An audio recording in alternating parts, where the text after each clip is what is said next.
Bagi teman-teman yang mau setup suatu ruang kerja, menurut aku teman-teman harus baca bukunya bapak-bapak ini ya, bapak-bapak dosen, terkait dengan analisis ergonomi. Ini tuh bahas mengenai suhu, kemudian postur tubuh, kemudian ruang kerja, layout, dan seterusnya.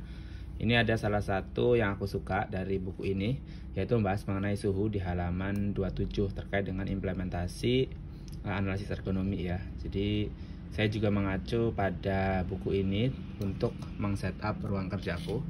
Ya, di sini coba saya lihat. Jadi ini ada beberapa daftar isinya. Barangkali teman-teman penasaran, ada satu lingkup kerja ergonomi dan kenyamanan thermal atau kenyamanan suhu. Kemudian pencahayaan juga dibahas di sini, serta juga noise atau kebisingan.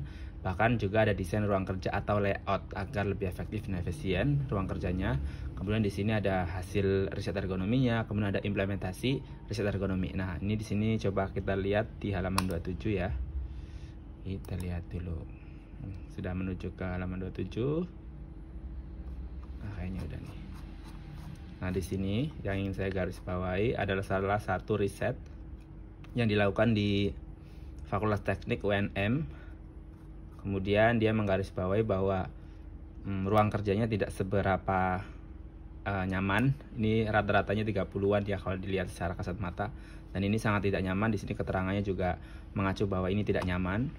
Nah, makanya menurut SNI atau buku SNI ya, Standar Nasional Indonesia, mungkin ini stand for, suhu ruang kerja sebaiknya di antara 24 sampai 27. Nah, ini suhu ruang ini bisa bermacam-macam faktornya, karena entah itu cahaya, entah itu kelembaban, entah itu sirkulasi udara, dan banyak lagi. Tapi yang ingin saya garis bawahi, jika kita mengacu pada suhu ini, maka ini juga sudah sesuai. Kalian bisa setup AC kalian, terus kalian juga harus pasang alat seperti ini agar ketika teman-teman mau men-setup AC, teman-teman bisa mengukur berapa PK, kemudian berapa suhu yang harus di-setup agar suhu ruang ini tetap terjaga selama 8 jam kerja. Jadi kalau nggak seperti ini, kita nggak tahu apakah ini sudah dingin atau enggak, banyak nebak-nebaknya. Tapi kalau udah pakai alat-alat seperti ini kita bisa lihat ada 25 derajat Celcius, kemudian juga ada humidity levelnya. Jadi kalau humidity level ini di atas 65 biasanya udah agak sumuk. Tapi kalau ada AC-nya, ini humidity akan terjaga di angka 55 sampai 60 aja. Dan suhunya biasanya terjaga di antara 24 sampai 25. Jadi sangat nyaman. Biasanya kalau udah 25 ke bawah kita matikan. Kita istirahatkan sebentar agar suhunya kembali ke 27 atau 28. Nggak pernah 29. Kalau 29 udah agak sumuk, apalagi sampai 30. Jadi menurut aku ini salah satu buku yang cukup berguna bagi teman-teman yang punya otoritas untuk men-setup ruang kerja, ruang istirahat, rumah, sirkulasi udara, dan seterusnya. Ini bagus banget. Ini satu dari banyak sekali fungsi ya.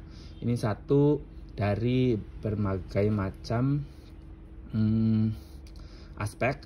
Dari aspek suhu tentu ada aspek layout, ada aspek postur tubuh, ada aspek kursi, meja yang harus di setup, dan tentu masih banyak PR sih. Jadi bagi teman-teman, coba aja download bukunya. Ini bukunya free sih, open space gitu, kayak siapapun bisa download, karena ini dari institusi yang nerbitin, laboratorium dari bukunya, atau dari institusi mana nih, Makassar ya, UNM kalau nggak salah.